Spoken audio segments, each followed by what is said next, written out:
Hello বন্ধুরা, আমার room clean করার পার্ট 2 ভিডিও নিয়ে চলে এলাম। তো এই যে এবার আমি ড্রেসিং টেবিলটা একটু পরিষ্কার করে নেব, কারণ যেহেতু কালকে আরোহী অভ্র ওরা এসেছিল, তো আয়নাতে একটু দাগ পড়ে গেছে। তো রেগুলার আমি কলিং দিয়ে আর কি মুছি না, তো আজকে একটু কলিং দিয়ে মুছে নিলাম। আর সাথে সাথে এই কাঠের জিনিসগুলোই না প্রচুর ধুলো পড়ে, তো সেগুলোও একটু রোজ হালকা করে ঝেড়ে নিতে হয়। আর এই যে এবার হচ্ছে এই ওয়ার্ড্রপটা একটু পরিষ্কার, সব কিছুতেই ধুলো পড়ে। তো এই মানে ধুলো ঝাড়ার জন্য এটা আমি নতুন কিনেছি। তো এটা দিয়েই এখন রেগুলার একটু হালকা করে ডাস্টিং করে নিই। আর আমার যেহেতু অ্যালার্জির সমস্যা আছে, তো সেই জন্যে রেগুলারই চেষ্টা করি হালকা পাতলা এরকম একটু সব কিছু ঝেড়ে নেওয়ার। আর কাঠের জিনিসের ওপরে যে কোত্থেকে ধুলো চলে আসে তা বলা যায় না। আর আমার খাটটাও প্রচুর এরকম ধুলো হয়ে যায়, তো মাঝে মাঝে এরকম পরিষ্কার করে নিতে হয়, নাহলে অ্যালার্জি সমস্যা, তো গা হাত পা চুলকাতেই থাকে।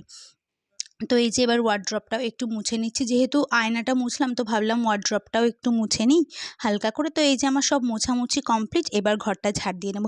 তো রেগুলার আমি আগে ঘর মানে বিছানাটা তুলে তারপরে যদি কিছু মোছামুছি করি, তাহলে মুছে টুছে তারপরেই ঘরটা ঝাড় দিই, আগে থেকে ঘরটা ঝাড় দিই না, তাহলে আর কি ধুলো উড়ে আবার সেই নিচে পড়ে। সেই জন্যে সব কিছু কমপ্লিট করে তারপরেই ঘরটা ঝাড় দিয়ে নিই, তাহলে আর ধুলোগুলো আর জিনিসে মানে অন্য জায়গায় ছড়াতে পারবে না।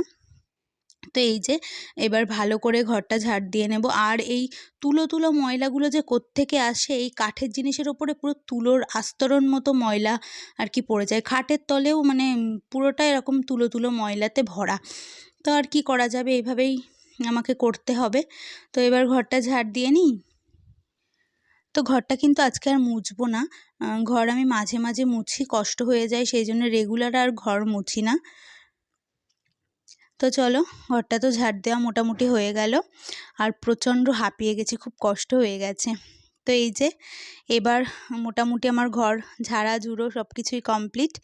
এবার একটু হালকা করে রুম স্প্রে ছড়িয়ে দেব। এই ওডোনিলের রোজ গার্ডেনের এই স্প্রেটা কিনেছি নতুন। এর আগে আমি গোদরেজের এয়ার স্প্রে যেটা হতো সেটা ইউজ করতাম। তো এবার দেখলাম এটা নতুন উঠেছে, তো এটাই নিয়ে আসলাম। আর রুম স্প্রে ছড়িয়ে দিলে ঘরটা গোছানোর পরে বেশ সুন্দর একটা ভালো একটা রিফ্রেশমেন্ট আসে এবং খুব ভালো একটা গন্ধ বেরোয়। তো এই দেখো এবার হালকা করে একটু রুম স্প্রেটা ছড়িয়ে দিচ্ছি। আর এখন শুধু এই ঘরটাতেই দেবো, আর পরে বাইরে দিই। আমি সবসময় আর কি দিই না, মাঝে মাঝে একটু দিই, ভাবলাম দিই। তো চলো, আজকের ভিডিওটা যদি তোমাদের ভালো লাগে অবশ্যই লাইক কমেন্ট এবং শেয়ার করে দেবে। আর আমার চ্যানেলটিকে কিন্তু সাবস্ক্রাইব করতে একদম ভুলবে না, সাবস্ক্রাইব করে পাশে থাকা বেল বাটনটি প্রেস করে আমার পাশে থাকবে। চলো, আজকের মতো টাটা।